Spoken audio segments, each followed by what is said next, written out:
Hi everyone, Nutan this side. आज हम फिर एक नए मेकअप ट्यूटोरियल के साथ आए हैं। आज का ट्यूटोरियल बहुत ही स्पेशल होने वाला है। हमारे यहाँ एक फेस्टिवल होता है, रीजनल फेस्टिवल होता है जिसे कर्मा बोलते हैं। इस फेस्टिवल में अनमेरिड लड़कियाँ अपने भाई के लिए व्रत रखती हैं, फास्ट रखती हैं और एक बड़ा सा गेट टुगेदर होता है। जो भी फास्ट रखती हैं वो सारी लड़कियां एक ही जगह पूजा करती हैं, एक ही जगह गेट टुगेदर करती हैं और बहुत सी लड़कियां अलग अलग लुक के साथ वहाँ पे जाती हैं। उन्हीं में से एक का हमने साउथ इंडियन टच दिया है। पूरा वीडियो को लास्ट तक देखिए, आपको बहुत कुछ सीखने को मिलेगा। सबसे पहले हमने फेस को वेट वाइप से क्लीन किया है और अब हम कर रहे हैं टोनिंग। ये बहुत बेसिक स्टेप है जो हमें हर मेकअप से पहले करना पड़ता है, चाहे ब्राइडल हो, नॉन ब्राइडल हो, कोई भी तरह का मेकअप हो, उसके पहले हमें ये स्टेप ज़रूर करना पड़ता है। वेट वाइप तो फेस को क्लीन करता है, बट टोनिंग जो है हमारे फेस के पोर्स को टाइटन अप करता है और एक बहुत ही अच्छे से फ्रेशनेस देता है, साथ ही पीएच लेवल को बैलेंस करता है। तो हमें टोनिंग कैसे करना चाहिए, आपको हम बहुत नज़दीक से दिखा रहे हैं, बहुत पास से दिखा रहे हैं कि टोनिंग कैसे करना चाहिए। कहने का मतलब ये है कि इतना अच्छे से टोनिंग करो कि आपको क्लाइंट का फेस ऐसा दिखे कि आपका क्लाइंट जो है अभी बाथ लेके आया हो, इतना फेस पे टोनिंग का प्रोडक्ट होना चाहिए। टोनर जब 80% ड्राई हो जाए तो हम अप्लाई करेंगे मॉइस्चराइज़र। हम यहाँ जो मॉइस्चराइज़र अप्लाई कर रहे हैं वो बहुत ही लाइट वेट मॉइस्चराइज़र अप्लाई कर रहे हैं, क्योंकि हमारे क्लाइंट का स्किन जो है वो ना मुझे ऑयली दिख रहा था, ना मुझे ड्राई दिख रहा था, नॉर्मल सा दिख रहा था और वेदर भी थोड़ा मानसून का था। तो हम यहाँ पे एक वाटर बेस्ड मॉइस्चराइज़र अप्लाई कर रहे हैं। यहाँ देखिए इनके फेस पे कितना ज़्यादा फेशियल हेयर है। फोरहेड पे बहुत फेशियल हेयर है और साइड में भी बहुत ज़्यादा फेशियल हेयर है। आपके पास जो क्लाइंट आते हैं ना, वो हमेशा ज़रूरी नहीं है कि फेस एकदम क्लीन हो, बट आपको मेकअप करना हर तरह के फेस पे आना चाहिए। हाँ, आप क्लाइंट को कन्विंस कीजिए कि अगर आपके फेस पे फेशियल हेयर हैं तो आपका मेकअप उतना फ्लॉलेस नहीं होगा। थोड़ा मेकअप ग्रे आ सकता है, पैची दिख सकता है, क्योंकि फेशियल हेयर मेकअप को बैठने नहीं देता है स्किन पे अच्छे से। अगर हमारे फेस पे फेशियल हेयर है तो जनरली फेशियल हेयर जो होता है वो ब्लैक होता है। तो जब भी हम प्रोडक्ट अप्लाई करते हैं तो जहाँ जहाँ हमारा फेशियल हेयर होता है वहाँ वहाँ मेकअप ग्रे दिखने लगता है। तो आप अगर चाहते हो कि बहुत स्मूथ फ्लॉलेस बेस हो तो आप अपने क्लाइंट को हमेशा कन्विंस करो कि उनका फेस जो है वो एकदम फेशियल हेयर रिमूव होना चाहिए। बट साथ ही ये भी सच है कि हमारे पास हर समय एक जैसे क्लाइंट नहीं होते हैं। बहुत सारे क्लाइंट को ऐसा लगता है, बहुत सारे लोगों को ऐसा लगता है कि मेकअप से हर कुछ बैलेंस किया जा सकता है, जबकि ये ट्रूथ नहीं है। मेकअप से सिर्फ हम अपने फ्लोज को कवर कर सकते हैं, जो हमारे हेयर से उसको कवर नहीं कर सकते हैं। इसके बाद हम करेक्शन कर रहे हैं। करेक्शन के लिए हमने यहाँ लिया है एले गर्ल का करेक्टर। ये वार्म हनी शेड है। इससे हमारा जो लेयरिंग है वो एक लेयर कम हो जाता है। अगर हम चाहते हैं कि हमारे फेस पे लेयरिंग कम हो तो हम इस तरह का करेक्टर अगर यूज करते हैं तो हमारे फेस पे ऑलरेडी लेयरिंग कम हो जाती है, क्योंकि इसमें ऑरेंज के साथ साथ न्यूट्रलाइजिंग कलर भी मिक्स होता है, इसलिए हमें बहुत ज़्यादा लेयरिंग नहीं करनी पड़ती है। जहाँ जहाँ अनइवन टोन दिख रहा है, डिस्कलरेशन दिख रहा है, पिगमेंटेशन दिख रहा है, उन सभी जगहों पर हम अच्छे से प्रोडक्ट अप्लाई करेंगे और बहुत ही अच्छे से ब्लेंड करेंगे। हमारा फोरहेड हो गया, माउथ एरिया हो गया, अंडर आई हो गया है, नोज फोल्ड हो गया, साइड ऑफ द चिक हो गया, सभी जगह पे आप देख रहे हो कि अनइवन टोन है, यानी कि डार्कनेस है। उन सभी जगहों पर हम बहुत ही अच्छे से प्रोडक्ट को अप्लाई करेंगे, सभी जगहों पे अच्छे से अप्लाई करेंगे और तब जाके इसको अच्छे से ब्लेंड करेंगे। कहीं भी अगर आप छोड़ते हो तो आपका मेकअप बाद में ग्रे हो जाता है। जहाँ भी आपका पिगमेंटेशन दिख रहा है, जहाँ भी अनइवन टोन दिख रहा है, उन सभी जगहों पर अच्छे से आप अप्लाई करो, तब जाके आप उसको ब्लेंड करो। यहाँ पे हम चूँकि ऑरेंज प्रोडक्ट नहीं यूज कर रहे हैं, बल्कि एक डार्क कलर का कंसीलर यूज कर रहे हैं, तो यहाँ पे हमें प्रोडक्ट भी अच्छे से अप्लाई करना चाहिए ताकि कवरेज भी हमें अच्छी मिले। तो आप देख सकते हो हमने कितने अच्छे से प्रोडक्ट को अप्लाई किया है। जब हम इसको ब्लेंड करेंगे तब ये बहुत अच्छे से फेस पे जितने भी पिगमेंटेशन है सबको ये कवर कर लेगा। आप देख सकते हो कि ब्लेंडिंग के बाद हमारे फेस में कितना इवन टोन आया है। ये ब्लेंडिंग अच्छे से करते हो तो आपके फेस पे इवन टोन को बहुत अच्छे से मैनेज करता है। फेस पर एक स्मूथनेस आ गया है, ये ब्लेंडिंग की टेक्निक से होती है। आपकी ब्लेंडिंग हमेशा बहुत अच्छा होना चाहिए, तभी आपका मेकअप में स्मूथनेस आता है। करेक्शन के बाद हम आज सीधा फाउंडेशन अप्लाई कर रहे हैं। आज हम कोई भी कंसीलर अप्लाई नहीं कर रहे हैं। हम जो ये फाउंडेशन अप्लाई कर रहे हैं, ये 2 फाउंडेशन मिक्स करके अप्लाई कर रहे हैं, एक पीएसी और दूसरा रिकॉर्ड। पीएसी का 405 नंबर लिया है हमने और इंद्रप्रस्थ रिकॉर्ड का। इन दोनों सेट को मिक्स करके हमने इनका स्किन टोन बनाया है और इनके स्किन टोन के सेट के अकॉर्डिंग हम मिक्स एंड मैच करके फाउंडेशन अप्लाई कर रहे हैं। रिकॉर्ड का फाउंडेशन बहुत ही थिक फाउंडेशन होता है, साथ ही बहुत ही फुल कवरेज फाउंडेशन है, इसलिए हमने इसमें थोड़ा सा पीएसी मिक्स किया है ताकि ये बहुत स्मूथली ब्लेंड भी हो और हमें कवरेज की उतनी ज़रूरत नहीं थी। हमारा कवरेज ऑलरेडी मिल चुका था, तो हम बहुत अच्छे से इसको मिक्स करके अप्लाई कर रहे हैं, जिससे ये स्मूथली अप्लाई भी हो रहा है और ब्लेंड भी हो जाता है। अगर आपको हैवी कवरेज चाहिए तो आप बिना मिक्स किए भी सिर्फ रिकॉर्ड का फाउंडेशन अप्लाई कर सकते हैं। कोई इशू नहीं होता है इसको अप्लाई करने में और ब्लेंड करने में। ये इजीली ब्लेंड हो जाता है, अप्लाई हो जाता है। आप जैसा चाहें वैसा कर सकते हैं। आप इसकी फिनिशिंग देख सकते हैं, बहुत ही स्मूथ फिनिशिंग है इसकी। इन दोनों फाउंडेशन को मिक्स करके हमने बहुत अच्छे से फेस को पूरे फेस पे अप्लाई किया है। पूरे फेस पे अप्लाई करने के साथ साथ हम नेक को भी कवर करेंगे, क्योंकि फेस और नेक दोनों अलग अलग नहीं दिखना चाहिए। जब हम फेस पर कोई भी प्रोडक्ट अप्लाई करते हैं, कोई भी मेकअप करते हैं, तो हमें नेक तक करना ही चाहिए। जो भी हमारा ओपन एरिया है वहाँ तक लेके हम जाएंगे प्रोडक्ट को और दोनों फेस और नेक को पूरा इवन करेंगे ताकि हमारा फेस अलग सा ना दिखे। चूँकि रिकॉर्ड एक थिक फाउंडेशन है, तो अगर हम इसको अप्लाई करते हैं तो अप्लाई करने के साथ अगर ब्लेंड करते हैं तो ये बहुत अच्छे से ब्लेंड होता है।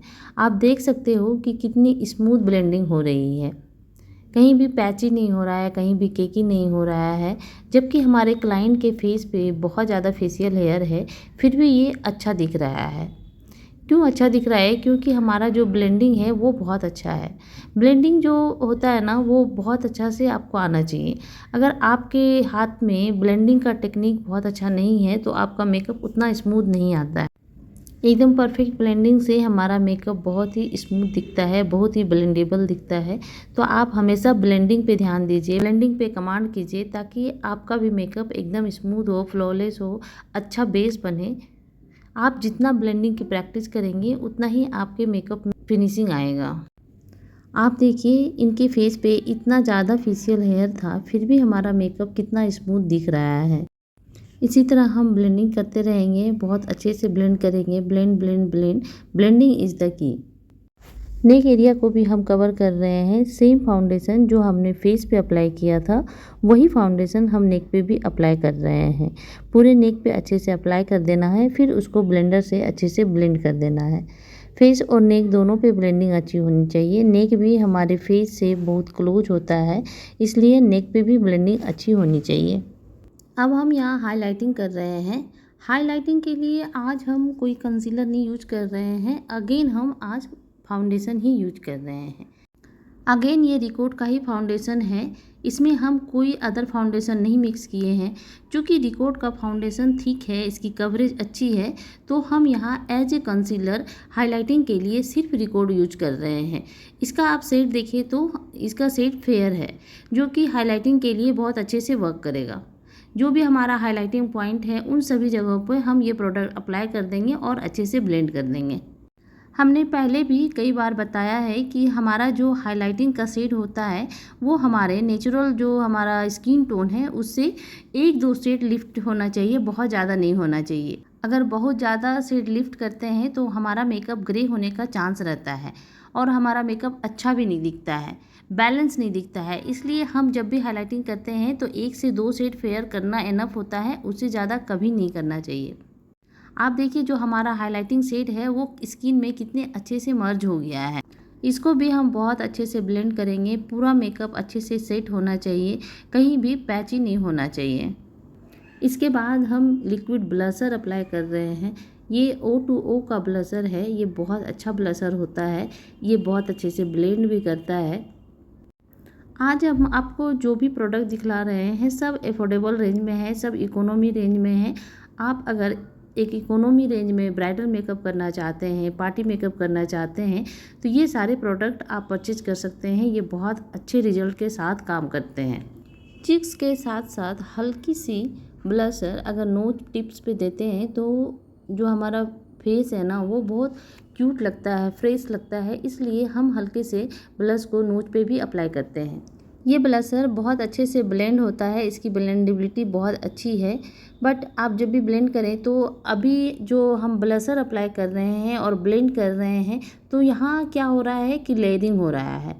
तो जब भी हम ब्लेंडर यूज करते हैं तो हमारा काम क्या हो रहा है उस पर डिपेंड करता है कि हमारा ब्लेंडर का प्रेशर कितना होना चाहिए। हर बार ब्लेंडर का प्रेशर, हर बार ब्लेंडर का मूवमेंट एक जैसा नहीं होता है। ये प्रोडक्ट टू प्रोडक्ट वेरी करता है और डिपेंड करता है कि हम क्या वर्क कर रहे हैं, कौन सा स्टेप कर रहे हैं, उस पर हमारा जो ब्लेंडर होता है उस अकॉर्डिंग वर्क करता है। अभी हमारा ब्लशर बहुत अच्छे से ब्लेंड हो गया है, बिल्कुल स्किन में बैठ गया है, मर्ज हो गया है। बट मुझे अंडर आई एरिया पे हाइलाइटिंग थोड़ी कम दिख रही है, तो हम एक बार अगेन हाइलाइटर लेंगे और अंडर आई वाले एरिया को कवर करेंगे। हमने अभी हाइलाइटर आईज के सिर्फ आउटर वाले पार्ट पे अप्लाई किया है और वहीं ब्लेंड कर रहे हैं। क्यों कर रहे हैं? क्योंकि मुझे हाइलाइटिंग तो चाहिए थी बट वो पार्ट मुझे थोड़ा ब्रॉड करना था, सो हमने वहाँ पे हाइलाइटिंग फिर से किया है। हम जो भी पार्ट में हाइलाइटिंग करते हैं वो पार्ट बाहर की तरफ आता है। ये एक इल्यूजन देता है कि वो पार्ट बाहर की तरफ आ रहा है, बड़ा हो रहा है। हाइलाइटिंग का कुछ पर्पस होता है, हम ऐसे ही हाइलाइटिंग नहीं करते हैं। हर चीज़ का एक पर्पस होता है। मेकअप एक आर्ट है, एक कला है। कहीं भी कभी भी कोई भी प्रोडक्ट नहीं यूज किया जा सकता है, उसका एक प्रॉपर टेक्निक होता है और हम अगर टेक्निक से काम करते हैं तभी हमारा मेकअप बैलेंस होता है, मेकअप अच्छा दिखता है। इसके बाद हम यहाँ पाउडर अप्लाई कर रहे हैं। पाउडर एप्लीकेशन सबसे पहले अंडर आई एरिया में होना चाहिए। क्यों होना चाहिए? क्योंकि सबसे ज़्यादा क्रीज लाइन हमारा अंडर आई एरिया में होता है। और अगर किसी कारणवश अगर आप ब्लेंडिंग के तुरंत बाद पाउडर एप्लीकेशन नहीं करते हो तो अगेन अंडर आई एरिया को थोड़ा ब्लेंड करो, फिर पाउडर अप्लाई करो। जब तक आप बहुत अच्छे से पाउडर से मेकअप को लॉक नहीं करते हो तब तक आपका मेकअप अच्छे से सेट नहीं होता है। वो चांसेस बनता है कि आपका मेकअप मूव कर जाए। तो आपको इस बात का हमेशा ख्याल रखना है कि मेकअप को बहुत ही अच्छे से सेट होना चाहिए और ये सेट होने के लिए हमारा पाउडर बहुत ही ज़रूरी प्रोडक्ट है। कोई भी पार्ट हमारा छूटना नहीं चाहिए, हर पार्ट अच्छे से पाउडर से सेट हो जाना चाहिए। लेकिन पाउडर जब भी आप पाउडर पफ पे लेते हो तो आपको हमेशा मिनिमल करके लेना चाहिए, बहुत ज़्यादा पाउडर नहीं लेना है। आप अगेन एंड अगेन उसे अप्लाई करो, सेट करो, बट एक बार में ज़्यादा पाउडर नहीं लो, नहीं तो आपका जो वहाँ मेकअप है ना वो पैची हो सकता है। आप देख रहे हो हम बार बार अप्लाई कर रहे हैं, बार बार सेट कर रहे हैं, एक ही एरिया पे हम कई बार अप्लाई कर रहे हैं। इससे क्या हो रहा है कि हमारा जो बेस है एकदम सॉलिड हो रहा है। सॉलिड हो रहा है मतलब एकदम से इधर उधर मूव नहीं करेगा, वो परफेक्टली वहाँ बेस एकदम से बैठ जाएगा। इस तरह से आप मेकअप को सेट करो, तब आपका मेकअप फेस में एकदम सेट कर जाएगा, मूव नहीं करेगा। अब आते हैं हम आईज पे। आई मेकअप के लिए हम आईज पर एक बेस देते हैं। वो बेस आप आई प्राइमर भी यूज कर सकते हो और कंसीलर भी यूज कर सकते हो। हम यहाँ आज कंसीलर अप्लाई कर रहे हैं। ये रिकोड का कंसीलर पैलेट है जो क्रीम फॉर्म में होता है। इसमें बहुत सारे शेड्स होते हैं। इसको एक स्मॉल फ्लैट ब्रश की हेल्प से अच्छे से पूरे आई एरिया पे अप्लाई करेंगे। दोनों आईज पे बहुत अच्छे से अप्लाई करना है और उसके बाद इसको ब्लेंड करेंगे। फिर इसे हल्के हाथ से ब्रश से पाउडर से सेट करेंगे। पाउडर से सेट करना ज़रूरी है क्योंकि हम यहाँ एक क्रीमी प्रोडक्ट अप्लाई किए हैं, तो अगर हम इसको पाउडर से सेट कर देते हैं तो ये बहुत अच्छे से सेट हो जाता है, वरना हमारा जो बेस है वो बाहर आ सकता है। बहुत से लोगों को कन्फ्यूजन होता है कि हम आई बेस को यानी कि हम आई पे जो कंसीलर अप्लाई करते हैं उस पर हम पाउडर अप्लाई करें या ना करें। ये दो बातों पे डिपेंड करता है कि हमारा जो प्रोडक्ट एप्लीकेशन हो रहा है उसका फॉर्मुलेशन क्या है। दूसरा, हम जो आई मेकअप करने जा रहे हैं वो किस टाइप के आई मेकअप करने जा रहे हैं। इन दोनों बातों पे डिपेंड करता है कि हमें पाउडर अप्लाई करना चाहिए या नहीं करना चाहिए। सबसे पहले हम एक लाइट ब्राउन कलर का आई शेडो ले रहे हैं और उसको क्रीज लाइन पे अप्लाई कर रहे हैं। यहाँ हमारा सबसे बिग ब्रश अप्लाई होता है ताकि हमारा ब्लेंडिंग बहुत सॉफ्ट हो। इसके बाद हम एक डार्क कलर का आई शेडो लिए हैं जो ब्राउन शेड में ही है और उसको दोनों कॉर्नर पे अप्लाई करके अच्छे से ब्लेंड कर दे रहे हैं। आप देखिए इस तरह से अगर ब्लेंड करते हैं तो हमारा जो शेड है वो बहुत अच्छे से निकल के आता है।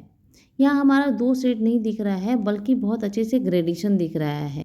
इसके बाद हम एक लाइटर शेड का शिमर अप्लाई कर रहे हैं। ये एक सॉफ्ट गोल्ड कलर का शिमर है जो बहुत ही अच्छा इसका लुक आता है। आप देखिए ये कितना खूबसूरत लग रहा है। इसे हम इनर कॉर्नर से स्टार्ट करके 2/3 ऑफ आई तक अप्लाई कर रहे हैं। ये पूरे डी सॉकेट पे जा रहा है और इसे हम शेडर ब्रश से अप्लाई कर रहे हैं। शेडर ब्रश से अप्लाई करने से शिमर अच्छे से अप्लाई होता है, बट वहीं आप अगर फ्लैट ब्रश से अप्लाई करते हो तो इतना अच्छा से अप्लाई नहीं होता है। अब जो हमारा जो भी हार्श लाइन दिख रहा है ना, सभी को अच्छे से ब्लेंड कर देंगे। आप देख सकते हैं कि जो भी हार्श लाइन है हम बहुत अच्छे से उसको ब्लेंड कर रहे हैं। मेकअप में कहीं भी हार्श लाइन नहीं दिखनी चाहिए। एक बार फिर से हम शिमर अप्लाई कर रहे हैं। जहाँ जहाँ मुझे लग रहा है कि शिमर कम है वहाँ वहाँ फिर से अप्लाई कर दे रहे हैं। ब्रो बोन पे भी हम शिमर अप्लाई कर रहे हैं। ब्रो बोन पे शिमर अप्लाई करने का तरीका ये है कि जहाँ आर्च पॉइंट है वहाँ पे अप्लाई करना चाहिए और उसको धीरे से ब्लेंड कर देना चाहिए। शिमर की इंटेंसिटी मुझे थोड़ा और चाहिए था, इसलिए हम एक बार फिर से इसको फिंगर से अप्लाई कर रहे हैं। फिंगर से अप्लाई करने से शिमर की इंटेंसिटी बहुत अच्छी होती है। आउटर कॉर्नर पे थोड़ा और डेप्थ चाहिए था हमें, इसलिए एक और डार्केस्ट ब्राउन कलर लेकर हम आउटर कॉर्नर पर अप्लाई कर रहे हैं और उसको अच्छे से ब्लेंड कर रहे हैं ताकि हमें थोड़ा और डेप्थ मिल जाए। और अब हम लाइनर लगाएंगे। लाइनर के लिए हम क्रायोलन का जेल लाइनर यूज कर रहे हैं। बहुत ही अच्छा लाइनर है, ये जेल फॉर्म में होता है। इससे हम बहुत कुछ कर सकते हैं।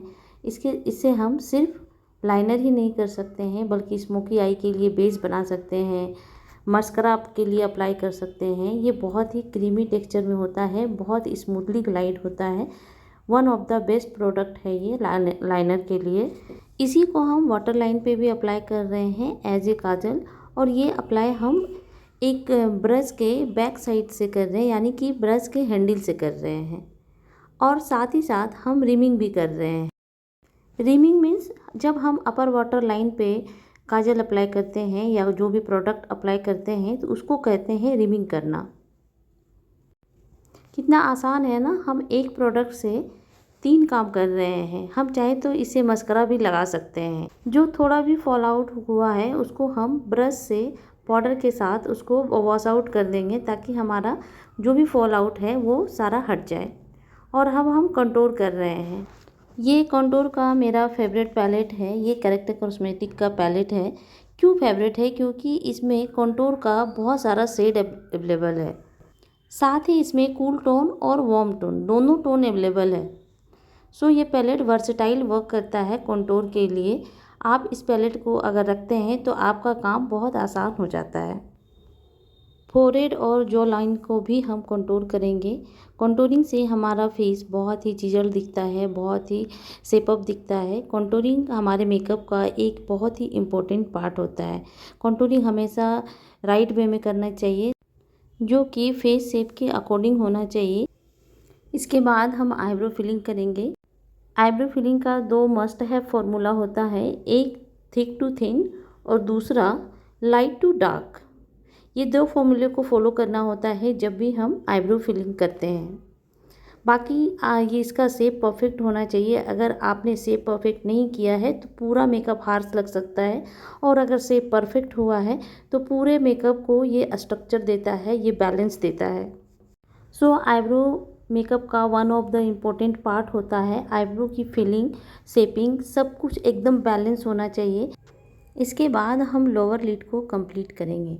आई मेकअप तब तक कंप्लीट नहीं होता है जब तक हम लोअर लिड को कंप्लीट नहीं करते हैं। लोअर लिड को कंप्लीट करने के लिए हम सबसे पहले अप्लाई कर रहे हैं black eye shadow. Black eye shadow हम आउटर कॉर्नर पे दे रहे हैं 1/3 ऑफ आईज और इसको धीरे धीरे ब्लेंड करते हुए आगे की तरफ लेकर आ रहे हैं। इसके बाद हम इसको एक डार्क ब्राउन कलर से ब्लेंड करेंगे। फिर हम हाइलाइटिंग करेंगे। हाइलाइटिंग के लिए हम यहाँ अनास्तासिया का हाइलाइटिंग पैलेट यूज कर रहे हैं। मेकअप से हम पूरे फेशियल फीचर को बैलेंस करते हैं, चाहे नोज हो, लिप्स हो, आईज हो, जो भी हमारा फेशियल फीचर है उन सबको हम बैलेंस करते हैं। आप देखिए इनका लिप्स का शेप देखिए, अपर लिप थोड़ा थिनर है कंपेरेटिवली लोअर लिप। हम इसको कैसे बैलेंस कर सकते हैं? जब तक हम इसको बैलेंस वे में नहीं करेंगे तब तक हमारा मेकअप अच्छा नहीं दिखता है। हम यहाँ एक क्रीम लाइनर से लिप्स को लाइन दे रहे हैं, आउटलाइन दे रहे हैं। जनरली हम हमेशा क्रीम लाइनर से ही आउटलाइन देते हैं क्योंकि ये स्मूथली ग्लाइड होता है, बहुत अच्छे से वर्क करता है। जैसे हमारे आईब्रो की शेपिंग एकदम बैलेंस वे में होना चाहिए, वैसे ही लिप्स की शेपिंग भी एकदम बैलेंस वे में होनी चाहिए। और ये रहा हमारा फाइनल लुक। आपको ये लुक कैसा लगा आप हमें कमेंट करके ज़रूर बताइएगा। आपको ऐसे और ट्यूटोरियल चाहिए तो हमें कमेंट करके लिखिए। हम ऐसे और भी ट्यूटोरियल लाते रहेंगे। साथ ही मेकअप से रिलेटेड कोई भी आपको क्वेरी है तो आप मेरे कमेंट में लिखिए, हम उसको ज़रूर रिप्लाई करेंगे। So guys thank you for watching. मिलते हैं फिर एक नए ट्यूटोरियल के साथ, एक नए वीडियो के साथ। तब तक के लिए बाय बाय, टेक केयर।